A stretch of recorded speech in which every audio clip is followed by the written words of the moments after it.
Imaginez qu'il a à peu près entre 30 et 40 patients par jour qu'il doit voir. 18 masques pour une semaine, c'est quand même ahurissant. Je m'appelle Emmanuel Thomas, j'habite dans le département de la Loire. Je suis chargé de figuration et directeur de casting cinéma. De 2003 à 2013, j'ai travaillé comme aide-soignant à Paris et à Lyon dans des services de réanimation et d'urgence. Mais avec ce qui se passe, avec ce Covid-19, j'ai décidé de remettre la blouse. En effet, pour moi, c'est un peu comme une évidence. Quand on a un accident de voiture en bas de chez soi, on va aider, qu'on ait des compétences ou qu'on n'en ait pas. Moi, avec le diplôme d'aide-soignant, je me suis inscrit sur la réserve sanitaire.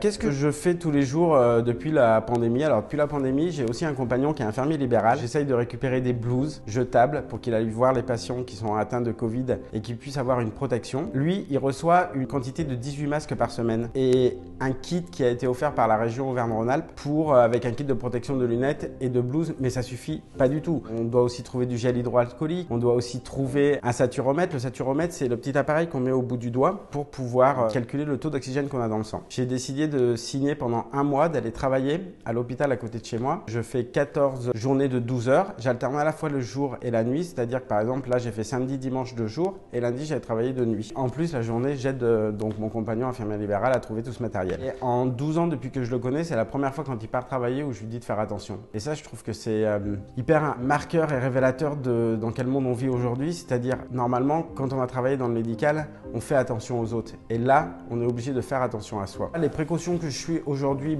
pour pouvoir avoir ce masque FFP2 qu'on met en service de réanimation, il faut avoir une barbe rasée parce que sinon, ça laisse passer l'air et du coup, on n'est plus protégé à la fois nous et on ne protège plus les patients. Et mon alliance, du coup, je l'enlève puisque, en fait, l'alliance peut être un vecteur de microbes et peut être aussi vecteur du virus du Covid-19. Prendre des douches à la sortie de l'hôpital, ça, je le faisais jamais avant, c'est-à-dire qu'on faisait notre journée, quand j'étais aide-soignant, on faisait notre journée, puis après on rentrait chez soi, on prenait sa douche chez soi. Là, je prends ma douche dans les vestiaires de l'hôpital.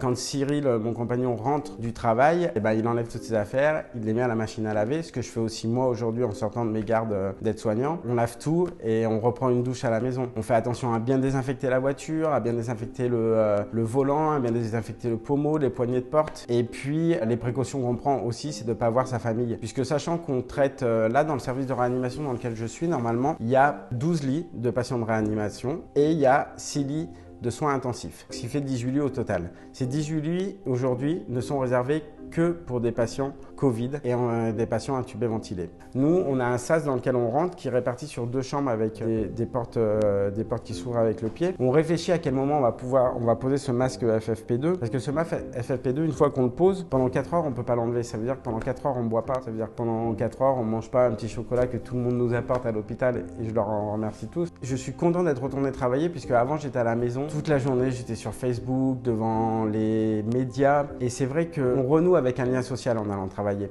C'est compliqué puisqu'on est épuisé physiquement, on est épuisé moralement, il faut faire attention à tout. C'est-à-dire que les risques de contamination sont accrus avec ce Covid-là et on se demande est-ce qu'on va le ramener à la maison, est-ce qu'on va pas le ramener à la maison. Très honnêtement, en restant chez moi avec le statut d'intermittent au jour d'aujourd'hui, je gagnerais mieux ma vie en restant chez moi. Mais je peux pas, humainement, je peux pas ne pas aller porter secours à ces gens qui sont malades. On a mis à la tête des hôpitaux des gens qui réfléchissaient en termes de budget. Et ces gens-là sont toujours encore en place. Et il faut arrêter de réfléchir en budget, mais réfléchir en humain.